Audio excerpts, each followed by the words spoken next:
Alrighty, I'm pretty sure everybody's seen this Piers Morgan Nick Fuentes interview. Well, it's 2 hours long, which is way too long for me, so I think what I'm going to do is I'm going to cut it up a bit to make it more manageable for me, or more over the parts that I like.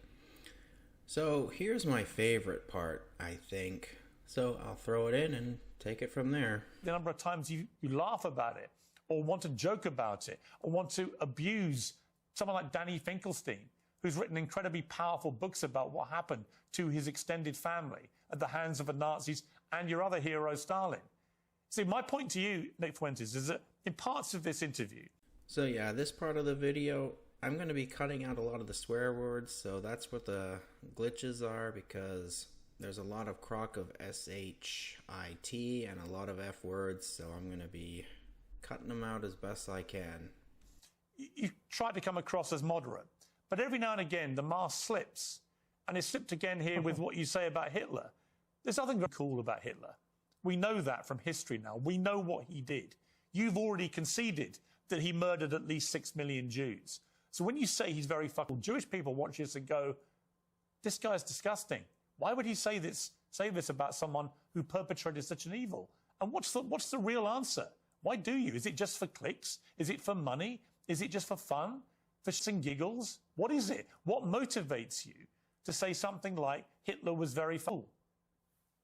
It's for this. It's for all of this. And the lack of self-awareness is amazing. You're a boomer. You're a 60-year-old boomer. And we've spent maybe 3 minutes on you saying he's a really... In my opinion, I think that one of the reasons why Nick says this stuff, controversy, it sells. You know, it grabs people's attention. One of the reasons why I started watching Nick Fuentes was because of what?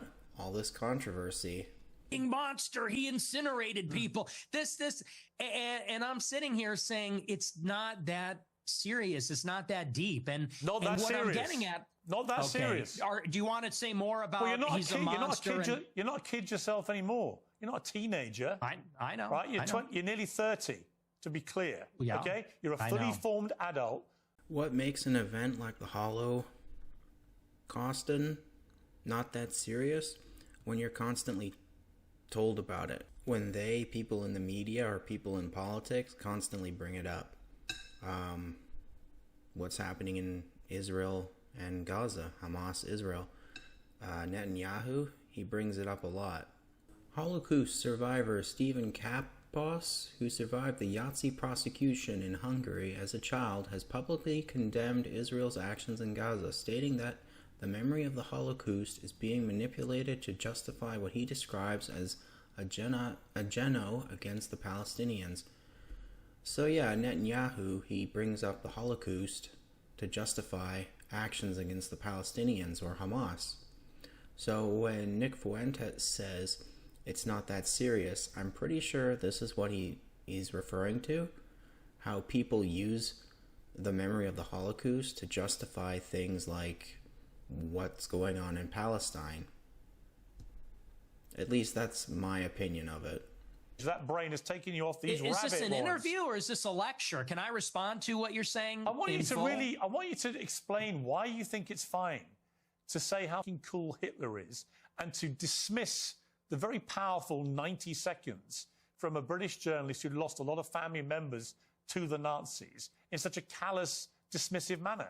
So something I didn't put in this video, there was this Jewish British guy who lost a lot of his family from Mustache Man and Stalin.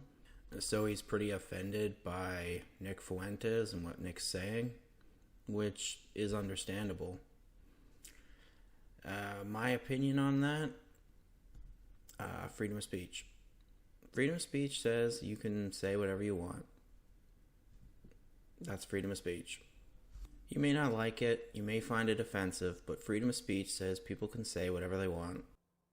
I don't think it's powerful. I think we've been hearing that our entire lives. Okay. The Schindler's List. Let's just be honest. The propaganda is over the top. We have been in America. What about and the Schindler's everywhere. List? Hey, tell me about the Schindler's List. Well, tell me about the Schindler's List. I'll tell you about it. We have been browbeaten as a people, as Americans, as Westerners for our entire lives. And do you know what this has done? It has taken away any sense of pride, any sense of love for our own civilization. We have been made the villain in our own story. White guilt. There was a meme that I remember seeing a while ago, how everybody else can be proud of their race. Black people, Asian people, and even gay people can be proud. But if a white person's proud, racism. Here's another one. There were these signs, leaflets, just saying a simple thing. It's okay to be white. Everybody was losing their mind. And no sense in pride in our own nation. That's why you have places like Germany that are trying to bring in conscription because nobody wants to fight for Germany. We have been made because, well, let's just be clear. It doesn't begin and end with Hitler is a monster. This has been the political narrative, which is why we have thrown open the borders. This is a political narrative, which is why we can't be a conservative society as a whole anymore, why we can't be proud of Europeans, why we can't be proud of being Christian, because they've told us if you're too white and too proud and too Christian, it's going to lead to a Holocaust. And so my generation, our entire lives. See, wait. Honestly, Nick Fuentes, true. And that's why people like me. Honestly, yeah, it's a crock. We don't want to hear any more about me mom and me dad. Oh boy, sorry for the bumpy ride, but there's a lot of crock of S's in here. No, listen. What you just said is a crock of shit, and you know true. It. It's called the open society.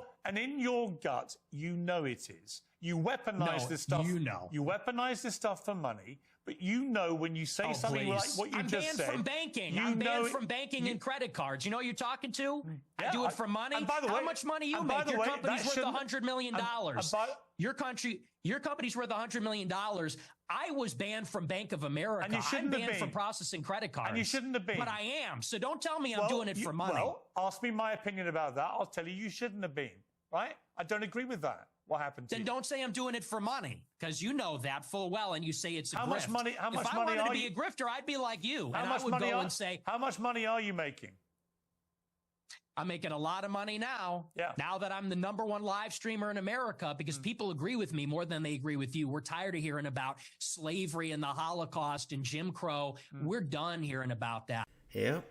Nick Fuentes has really catapulted up in the ratings. In my opinion, again, it's because of all the controversy. People keep calling him all this and that. It's one of the reasons I started watching him. I wanted to see, like, is these accusations that are being levied against Nick Fuentes, are they true? In my opinion, no. You guys overplayed your I'm not done hand. hearing about that. Okay, well, you know, your generation's on the way out, and Generation Z is coming up, and we're finished with that. We're ready to take our country back. I've got three we're sons. not listening to crying minorities anymore. I've got 3 sons, and they don't share your views about slavery and about the Holocaust. They can have decency and compassion and humanity about some of the worst things that have happened in the last 150 years or more. They can do that, and they can also have concerned views about issues like immigration and other issues. The two things are not mutually incompatible. You can have different views about different things. It's your lack of humanity and compassion for people about things like the Holocaust, about slavery. It's that people find so contemptible. Can you have sympathy, compassion for people who suffered through the Holocaust? Yes. But at the same time, I had nothing to do with it. I grew up in the 90s. So why should I feel guilty about it? Why? And I don't understand why you need to do that. Again, I just ask you, is your motivation financial? Is your motivation for fun? What is the motivation for saying these outlandish things, which you don't need to say, and which I suspect, I don't know, but I suspect a lot of it is performative. So what is the motivation?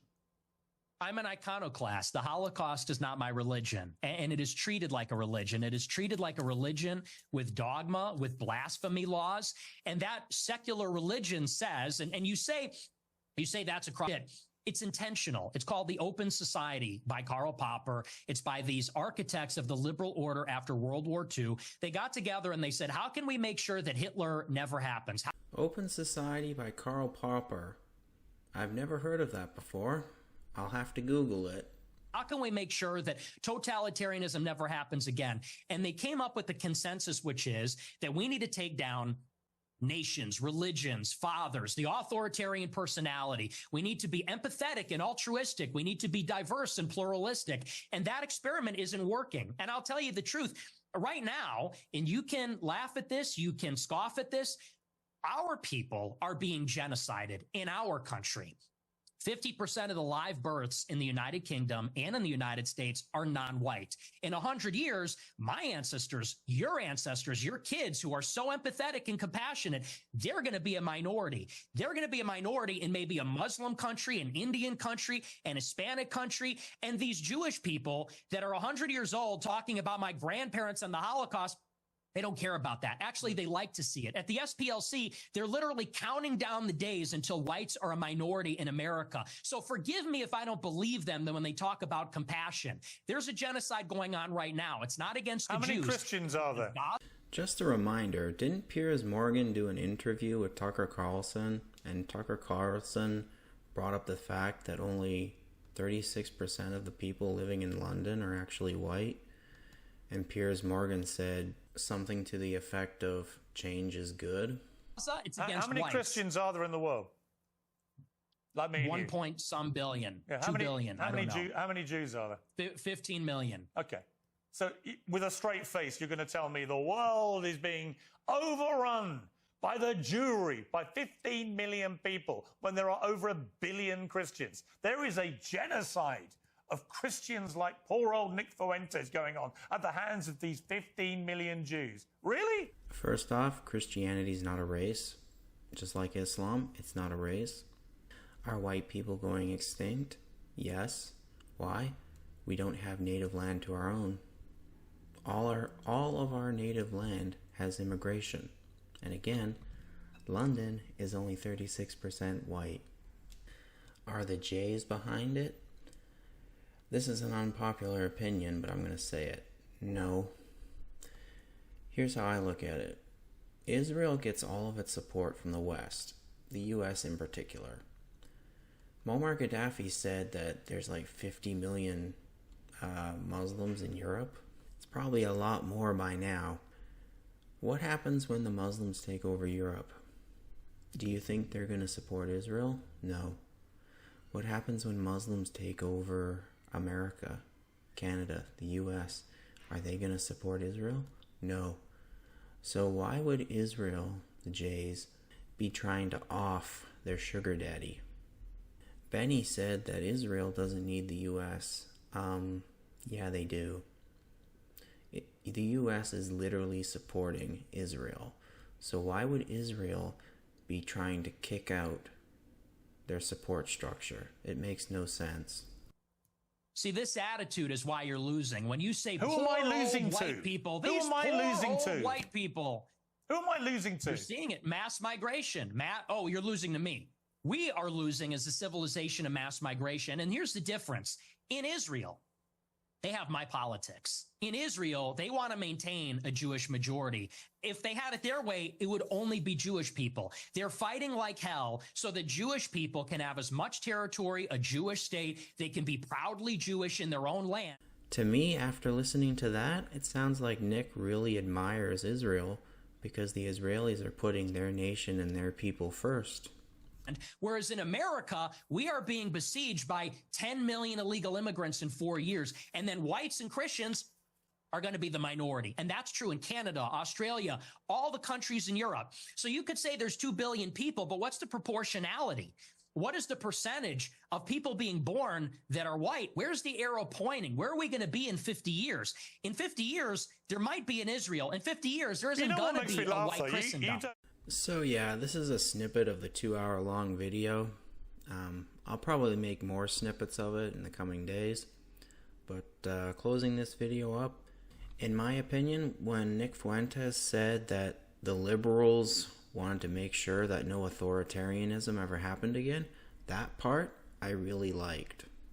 Because bleeding heart liberals, the ones that are obsessed with white guilt, and all the women that are governed by their emotions, oh, let's let in the pox so that they can make a better life for themselves.